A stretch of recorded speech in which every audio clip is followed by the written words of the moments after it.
बैठक खत्म हो चुकी है। बड़ी खबर से बुलेटिन का आगाज कर रहे हैं। आपको बता दें कि चुनाव प्रभारी और सह चुनाव प्रभारियों की मीटिंग जो है वो हुई और बीजेपी के राष्ट्रीय अध्यक्ष जेपी नड्डा मौजूद रहे। हरियाणा बीजेपी प्रदेश प्रभारी विप्लव देब भी मौजूद रहे। 100 दिन की कार्य योजना पर मंथन हुआ है। बीजेपी की कार्य योजना तय हुई है। सूत्रों के हवाले से जानकारी, चुनाव प्रभारी और सह प्रभारी योजना की मॉनिटरिंग करेंगे। पीएम मोदी ने अधिवेशन में इसका लक्ष्य जो है वो दिया था। देखिए, बीजेपी की तरफ से अभी महाअधिवेशन भी रखा गया था और कहा गया है कि प्रधानमंत्री नरेंद्र मोदी की तरफ से कहीं ना कहीं इस महाअधिवेशन के दौरान लक्ष्य जो दिया गया था अब उस पर काम किया जा रहा है। आज बीजेपी की अहम बैठक हुई दिल्ली में। चुनाव प्रभारी और सह चुनाव प्रभारियों की यह मीटिंग थी। बीजेपी के राष्ट्रीय अध्यक्ष जेपी नड्डा इसमें मौजूद रहे। बीजेपी प्रदेश प्रभारी विप्लव देब, हरियाणा बीजेपी प्रदेश प्रभारी हैं विप्लव देब, वो भी इसमें पहुंचे थे। इसके साथ ही 100 दिन की कार्य योजना पर मंथन जो है वो किया गया है।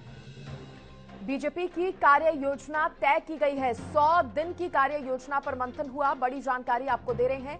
चुनाव प्रभारी और सह प्रभारी योजना की मॉनिटरिंग करेंगे।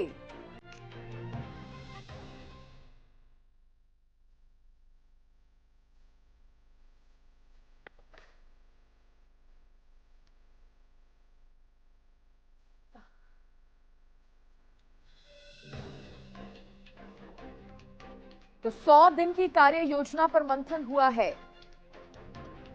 बीजेपी ने कार्य योजना तय कर ली है, ऐसी जानकारी सूत्रों के हवाले से सामने आ रही है।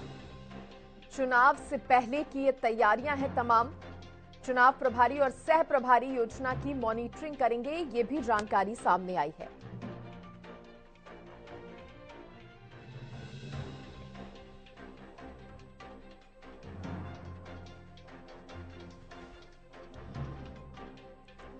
देखिए, पीएम मोदी की तरफ से अधिवेशन में लक्ष्य दिया गया था, जिस पर अब पार्टी जो है वो काम कर रही है। हरियाणा बीजेपी प्रदेश प्रभारी विप्लव देब जब इस बैठक में मौजूद रहे तो कहा जा रहा है कि 100 दिन की कार्य योजना पर कहीं ना कहीं मंथन हुआ। इस खबर पर ज्यादा जानकारी देने के लिए मेरी सहयोगी अपराजिता श्री मेरे साथ जुड़ गई हैं। अपराजिता, क्या बैठक को लेकर जानकारी है? क्या कुछ चर्चा इस बैठक में हुई है? सबसे पहले तो ये बताइए।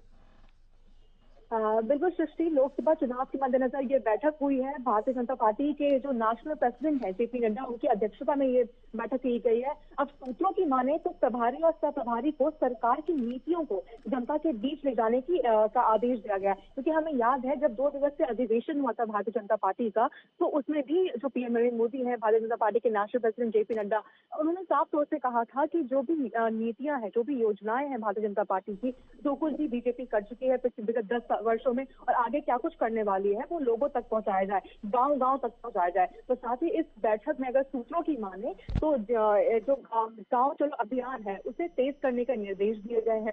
साथ ही जो युवा मतदाता है, युवा मतदाताओं पे बहुत जोर है पीएम नरेंद्र मोदी का, बीजेपी का बहुत जोर है, तो उन्हें निर्देश दिए गए हैं प्रभारी सह प्रभारियों को, सूत्रों की माने तो, कि युवा मतदाताओं तक पहुंचना है। साथ ही राम मंदिर के जो मुद्दे हैं वो युवाओं के बीच रखने हैं, ये निर्देश दिए गए हैं। साथ ही ये भी बताना है कि जो पुरानी सरकार है वो किस तरीके से जो युवाओं की जो जिस तरीके से राम मंदिर को नहीं बनने देने के लिए रोकना चाहती थी, ये सब चीजें की गई थी, वो भी चीजें लोगों तक पहुंचाई जाए। ये सभी निर्देश अगर सूत्रों की माने तो ये सब चीजें बताई गई है।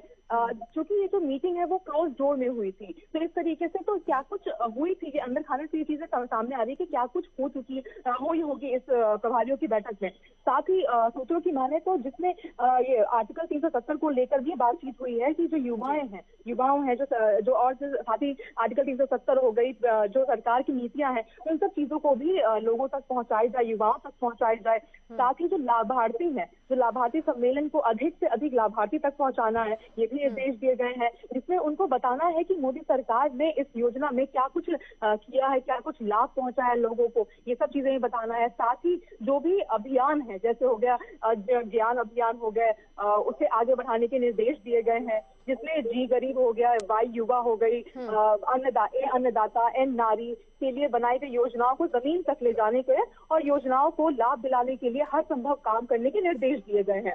ये सभी कुछ ये सभी कुछ बातचीत हुई है लोकसभा चुनाव में, क्योंकि देखिए बहुत जरूरी हो जाता है, क्योंकि जो 370 का जो लक्ष्य बनाया गया है केवल बीजेपी के लिए और साथ ही एनडीए के लिए 400 पार, तो 7 अधिवेशन में कहा गया था कि जो 400 पार एनडीए तभी जाएगी जब 370 का लक्ष्य पूरा होगा। भारतीय जनता पार्टी 370 सीटें लेकर आएगी, तो उसके लिए बहुत जरूरी होता है कि हर राज्य को निचले स्तर तक, क्योंकि पीएम मोदी का साफ तौर से कहना है कि जिस गांव को आखिरी समझा जाता था उसे हमने पहला समझा है।